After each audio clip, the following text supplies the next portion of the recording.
What's up, people? It's October 7th, 2025. This is the Nunes Report, and I'm your host, Kevin Nunes.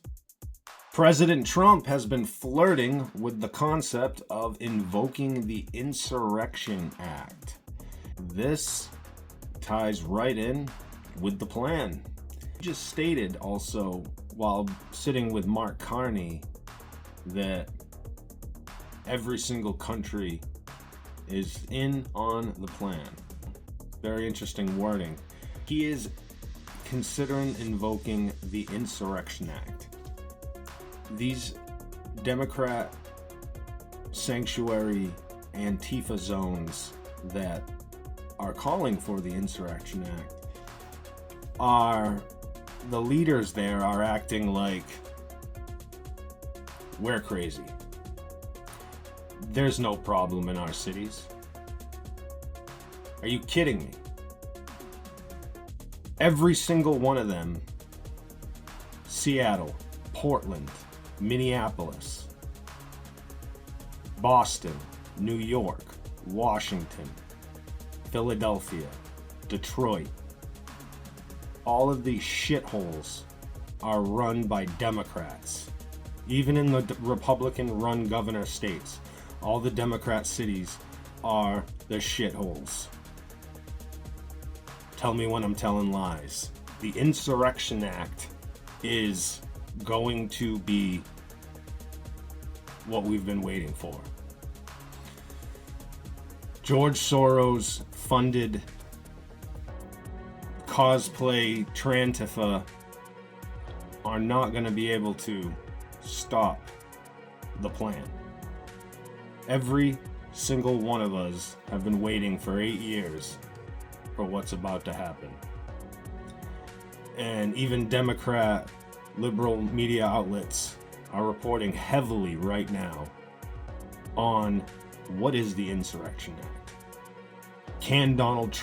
Does Donald Trump have the power to invoke the Insurrection Act? I assure you that not only does he have the power, but I can promise you that in one of these cities, LA, somewhere, they're going to give the reason. And it's going to play out as if it's a MAGA person or a right-winger again. But it will be a false flag, and it'll be on us. Mark my words. I'm not the only one that feels this way. Today marks the 2-year anniversary of the Israel stand-down order. A lot of shill accounts have been posting, never forget. 10-7. Now that we know what we know and how things have played out, I have no sympathy. Because we know that Israel is a fortress. There's no way that these people let this get by. That the Israeli government would let this get by. They were forewarned. And they knew this was going to happen 2 days ahead of time. There is no words to express any sort of empathy or sympathy towards Israel. They don't care about 9/11, and we know what they did on 9/11. So, Ted Cruz and all these other jokes can save their posts. AG Pam Bondi testified before the Senate Judiciary Committee today about the Epstein files and the withholdings of all of the holdups that they've experienced now, and also over government shutdown. And she took on a firestorm of cuck Democrats, and she actually slayed them all from all the footage that I saw. I don't really care for Pam Bondi, but she played this one well. And I think that we're all going to be very happy about Trump and the Epstein files. We know that they cannot just release these. They are being used as a bargaining chip right now. It's not the best path for Trump to have taken, but Trump is utilizing this to his advantage to get everything that he wants to get done and that we voted for him to get done. Trump calls for Jay Jones to quit Virginia AG race after violent texts against opponent Todd Gilbert. He basically stated that he would, if he could choose between two dictators being unalived, he would choose Todd Gilbert. And this is making its way all the way to Trump, and it's pretty disgusting after everything that we're seeing the last month. I believe this dude should be told that he is not suited, not fit for this role. So we will see how that plays out. But we know that Trump ultimately always gets his way. And this time, it's definitely justified. This one's one that you cannot make up. Black Lives Matter, Inc.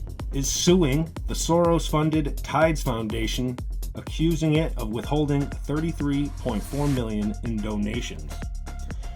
Black Lives Matter.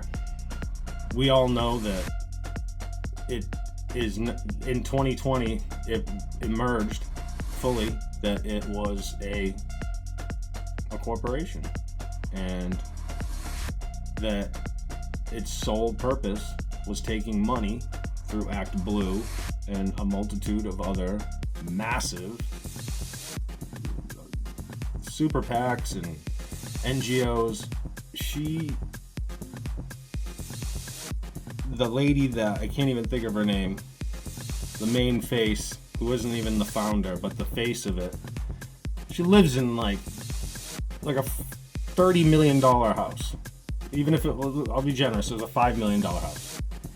This woman parading around about justice for all, equity for all, Black Lives Matter, lives in neighborhoods with a multitude of billionaires.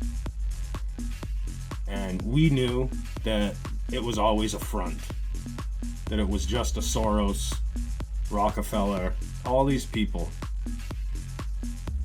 They are the ones that are fucking ruining our country with their imposed communism. We're almost at a breaking point. I know you know that. I know you can feel that. Sleeping's been real weird. Been getting up real early with all this shit right on my mind, into a cup of coffee, and this nightmare in front of me, this phone. We cannot let these demons win. We must not hate our fellow opposing political opponents. We must find ground with them. I know that that's difficult, but all the Democrats in my life, until they want to speak about things, I'm very, very, very civil. They know how I feel, but most of them we've been getting along. I still have a bunch of other older friends that axed 86'd me back in 2020, 2021, during the whole COVID George Floyd. That's a whole other video. That's a whole other podcast.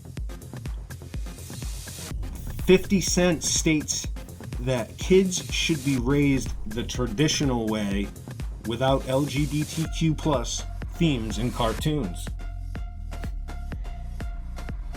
And the more and more I see the stuff that Netflix has been doing, and a lot of things that I've seen in the videos and movies that my son watches or has watched in the past 5 years or so, they're trying to get the kids real young. They want to indoctrinate these children, your children, my children, real young. And we cannot let that happen. We need to go to school committee meetings. We need to go and speak to our local politicians and demand, even though they're just going to make calls to people higher up, we need to demand that they do not indoctrinate our children and start using AI computer modules to just brainwash them and to just completely stop using books and regular mathematics. The school is injecting it into the math, into the English, into the science. The ideologies are injected into them. I know some of you know this, but there's still millions that don't know it yet and don't get it, or just don't care. 50 Cent. I've always liked 50 Cent. I actually saw 50 Cent a couple times years ago. Those were the days. But it's good to hear that he has an outlook on it, because I know that he was like raised by a lesbian mother or something, and I'm sure his views could be all over the place at this point, but he seems to be with his head in the right place.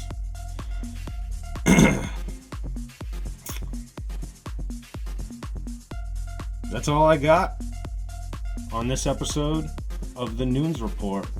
Check me out on rumble.com/The Nunes Report, on YouTube at The Nunes Report, Instagram at The Nunes Report, and at X, The Nunes Report. That's all I have. Have a great night, guys. Stay informed.